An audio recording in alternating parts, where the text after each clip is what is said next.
Hi guys, and welcome to GISTUBE TV, where we thrill you with amazing video all day long. If you're new here, please consider subscribing to this channel and hit the notification bell after you subscribe to this channel. Hi guys, and welcome to another bbnaija lockdown reunion 2021 review. It's always a mouthful to say it. The Big Brother Naija reunion 2021 day 10. All right, let's get right into it. If you're new here, please subscribe to this channel. If this is not your first time, thank you for always coming. And so let's get into what happened today. So today was all about gossips and friendships and tackling words that were said in the house. There were lots of clips being played, and it started out with Ebuka asking these guys to do a secret ballot where they wrote the names of the persons that they think did the most gossip in the house.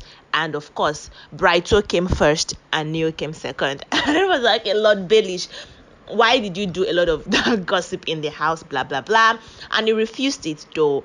That is how Praise now entered the conversation, and Praise was like, the one thing that he said, okay, Ebuka was asking them to state the most hurtful things anyone has ever said to them, and he started with Praise and Brighto. Praise was like, he's saying, remember when he was telling Kidwaya that Praise's ex-fiancé now was older than him by several years. Praise said that would hurt his ex-fiancé so much that she broke up with him, and he demanded an apology from Brighto. Brighto insisted, like, guy, I don't owe you no apology. I didn't say nothing wrong, blah blah blah. Praise didn't want to escalate the matter, so he just said to let the matter die, and then it died. And then it got to Lilo and V. Remember that Lilo went the first week or the second week thereabout, the first eviction. That was when Lilo left the house, and Ebuka was like, okay, V, you nominated Lilo. You guys are supposed to be friends in the house, but not. And V was like, well, I didn't think Lilo wanted to be in the house as much as the others. We wanted to be in the house because she was always with the man, she was always with Eric. And Lilo took offense to that word, saying, you were my friend. Of every other person that was nominated, okay, understandable, everybody wanted Katharina out. Then you decided that of Praise, Eric, and myself, you needed me out of the house. And V said, see, I can't take what I've done back, and I apologized to you when I saw you outside of the house and whatnot, but then you're still trying to drag it. I thought we moved past it. And Lilo was like, the new thing you said, I was following a man. What made you? And Ebuka was like, why did you not ask her, right? Why did you not speak with her? Because Lilo was like, I spoke with you concerning you. We had conversations concerning the man in your life. So why did you not think it was okay for you to come say, Lilo, if I want to pipe it down, you're so much into this guy and it's not letting you shine, right? But then V refused to apologize. Ebuka just had to dead matter on the commercial break, and then when they got back, it entered Tochi matter. Tochi, Katharina, and Lucy. Okay, first a clip was played where Dorothy was speaking with Lucy, and she was like, well, there was this person that when she greeted him the day before prior, he responded, and then the next day he was waiting for her to say hi first, and she refused to do it. She said in my opinion though, she said in a very vindictive manner, like there's a beef going on, right? And Lucy was like, but you remember there's a food fight that Tochi had with Katharina and Lucy, where he insisted that they served him less food, and that if he does not cut onions or do something, he will not feed. And Lucy was like, the problem she had with him was that he was not ready or willing to contribute in the house. He just wanted to be fed because, well, someone is cooking, so automatically expected food, and every other person had contributed. And Katharina was like, okay, there is a clique. I'm definitely going to want to look after my clique first before I look after you, right? And himself and Katharina exchanged well. You know Tochi now, and the way Tochi speaks and his bad mouth and everything, he just kept saying Katharina should shut up, and Katharina refused to shut up. And I don't understand why you just tell someone to keep quiet. Do like, what the heck? Who are you indeed? Because they kept asking Dorothy who she is, and like, really, Tochi, who are you? Like, you have to answer that question before you ask somebody who they are, because literally in the house you were following people, like Katharina and Lucy said, you were following people in the house trying to find you. I understand that in the first few weeks everybody was trying to find their place in the house, but then come on, man, there is a way you did, and it was just so vehement over food. I don't understand that kind of obsession. I mean, you want to eat, but whatever. Anyways, that happened and he really raised his voice. He was really vehement and spoke about him not liking Katharina. Katharina should take her bus to Ikorodu. And then he faced Dorothy because Ebuka had to ask him, like, okay, Ebuka first asked Dorothy why she said that about him, and she was like, okay, see, I'm not trying to put myself in the feud situation. What I was saying was coming from a place of courtesy, because how would we be in the same room and then you shut up and you would wait for me to say hi to you first? Like, would you, like, is this some sort of seniority or something? And Tochi was like, I was not trying to play seniority or favoritism.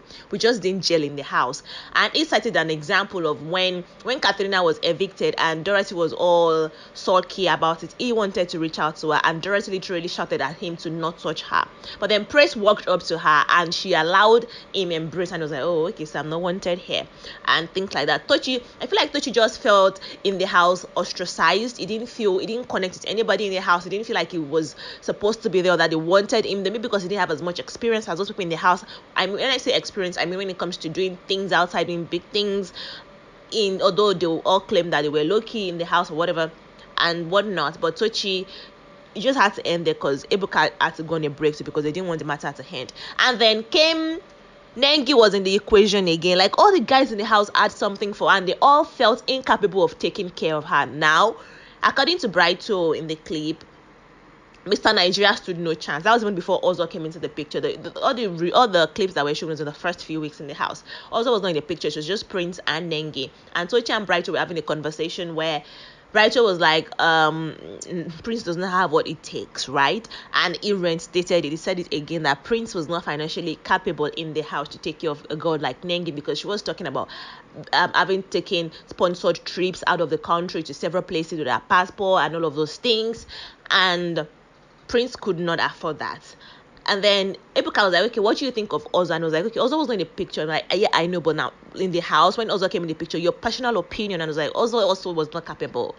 And Prince in his defense says, like he said to Neo when it was brought up at first, that, okay, so the fact that you're not financially capable does not mean you should project that on someone else. But that they thinking he did not have money in the house was good for him, because then they didn't expect any financial help or whatever from him, so they won't come ask him, so it was in his favor and whatnot. And then that was the end of that conversation concerning concerning Nengi, Prince and whatnot. Then the other part of the conversation was that of Watoni, Ozo, Eric, Lilo and Tricky. See, now Watoni was booed up. She wanted to be booed up in the house. She was involved in everybody's love triangle equation. She just wanted to know something. So Tricky came to the garden and told Watoni, Tolani Baj and them that, okay, there's something going on with Lilo and Eric inside the house. What happened was, when they first came, Eric and Erica were the ones that were close, and then just like that, Lilo came into the picture and Erica was pushed aside, and it was Lilo and Eric. So they were discussing it in the garden, and then Tricky was like, I think Lilo and Eric are doing something in the room. Watoni, in typical Watoni manner, decided to go do peekaboo, and she liked gossip. She wanted to be involved in, I mean, really, it was just whack. And then she wanted to say it, and then she went under the guise of wanting to say hello to somebody, and then she saw Ozo and Erica in the living room talking, in the sitting room talking, and then she went into the room and then she saw Lilo and Eric, and then she came back to the garden to say, oh, I saw that coming, like mad. Oh. And she had that discussion, and Ebuka was like, okay, explaining that she was trying to be all political about it. Rikiti had to speak up like, yeah, that was what I was talking about. But Watoni kept, I mean, I wonder why she's now changing out and saying it was all cruise, because she really made a t-shirt line out of the word booed up, and she was like, she also wanted somebody to talk with, and she didn't get it until her last week in the house with Brighto, that she didn't get, just wanted somebody to be our person, somebody should talk to me. But it doesn't have to be someone of the opposite sex. You were friends with Tolani Badge, you were friends with Erica at one point in the house, you had female friends in the house, so, and then Trikiti was your friend, although she claimed Trikiti was everybody's friend. Yes, it was, but then you guys had a special connection, should I say. You guys were closer in the house, right? But then that was it. Trikiti owned up to it, and when they asked Prince what he thought concerning Watoni, and he was like, she just wanted to be involved in everything. Well, that is it. And then when they asked Trikiti how it felt to be the oldest in the house, Trikiti was really just said sometimes they do things and it's like this is whack, you shouldn't do this, you shouldn't be acting like this, and that he had to hold back severally in the house because he is old and is in a different space. He's in his 30s. These guys were in their 20s just trying to learn life, and the things that mattered to them was not what mattered to Trikiti. It's not what matters to Trikiti even outside of the house. And it was like, so yeah, I had to hold back a lot, but then it's all for the better because I don't have a beef with anybody, and whatever thing I said or did in the house, I own with my full chest and whatnot. Anyways, that's it, guys, for day 10. There wasn't so much drama. It was just a lot of acting out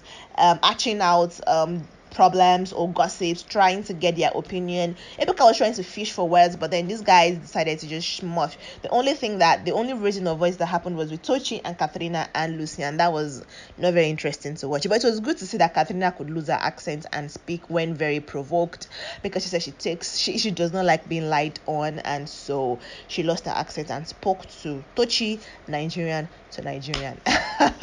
I'll see you in the next one, guys. Until then, take care of yourself and bye.